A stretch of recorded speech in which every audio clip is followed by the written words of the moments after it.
मारीच और सुबाहु का वध। राम और लक्ष्मण गुरु विश्वामित्र जी के पास जाकर बोले, गुरुदेव कृपया करके हमें यह बताइए कि राक्षस यज्ञ में विघ्न डालने के लिए किस समय आते हैं। यह हम इसलिए जानना चाहते हैं कि कहीं ऐसा न हो कि हमारे अनजाने में ही वे आकर उपद्रव मचाने लगे। दशरथ के वीर पुत्रों के इन उत्साह भरे इन वचनों को सुनकर वहां पर उपस्थित समस्त ऋषि मुनि अत्यंत प्रसन्न हुए और बोले, हे रघुकुल भूषण राजकुमारों, यज्ञ की रक्षा करने के लिए तुमको आज से 6 दिनों तथा रात्रियों तक पूर्ण रूप से सावधान मुद्रा में और सजग रहना होगा। इन 6 दिनों में विश्वामित्र जी मौन होकर यज्ञ करेंगे।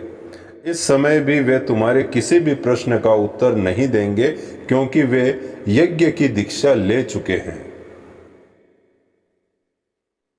सूचना पाकर राम और लक्ष्मण दोनों भाई अपने समस्त शस्त्रों से सुसज्जित होकर यज्ञ की रक्षा में तत्पर हो गए।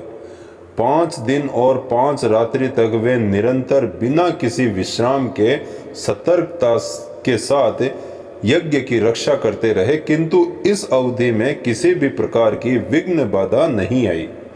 6वें दिन राम ने लक्ष्मण से कहा, भाई सौमित्र, यज्ञ का आज अंतिम दिन है और उपद्रव करने के लिए राक्षसों की आने की पूर्ण संभावना है। आज हमें विशेष रूप से सावधान रहने की आवश्यकता है। तनिक भी असावधानी से मुनिराज का यज्ञ और हमारा परिश्रम निष्फल और निरर्थक हो सकते हैं। राम ने लक्ष्मण को अभी सचेष्ट किया ही था कि यज्ञ सामग्री, चमस, समिधा आदि अपने आप भभक उठे। आकाश से ऐसी ध्वनि आने लगी जैसे मेघ गरज रहे हो और सैकड़ों बिजलियां तड़क रही हो। इसके पश्चात मारीच और सुबाहु की राक्षसी सेना रक्त, मांस, मज्जा, अस्थियों आदि की वर्षा करने लगी। रक्त गिरते देखकर राम ने उपद्रवकारियों पर एक खोजपूर्ण दृष्टि डाली।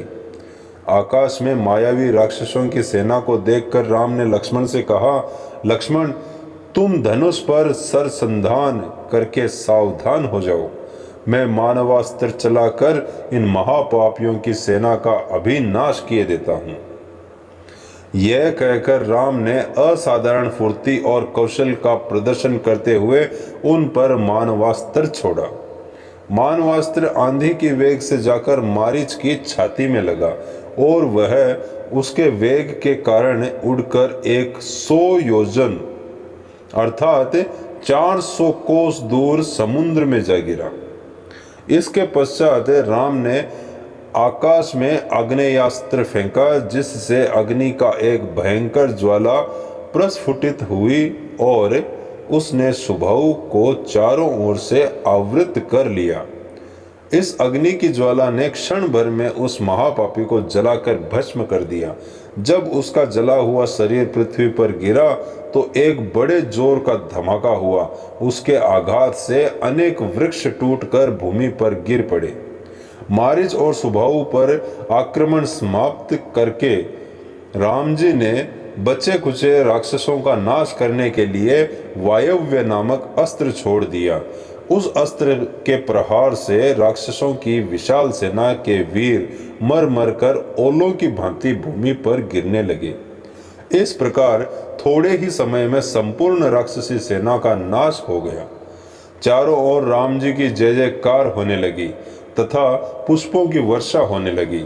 निर्विघ्न यज्ञ समाप्त करके मुनि विश्वामित्र जी यज्ञ वेदी से उठे और राम जी को हृदय से लगाकर बोले, हे रघुकुल कमल, तुम्हारे भुजबल के प्रताप और युद्ध कौशल से आज मेरा यज्ञ सफल हुआ है। उपद्रवी राक्षसों का विनाश करके तुमने वास्तव में आज सिद्धाश्रम को कृतार्थ कर दिया। जी धन्यवाद।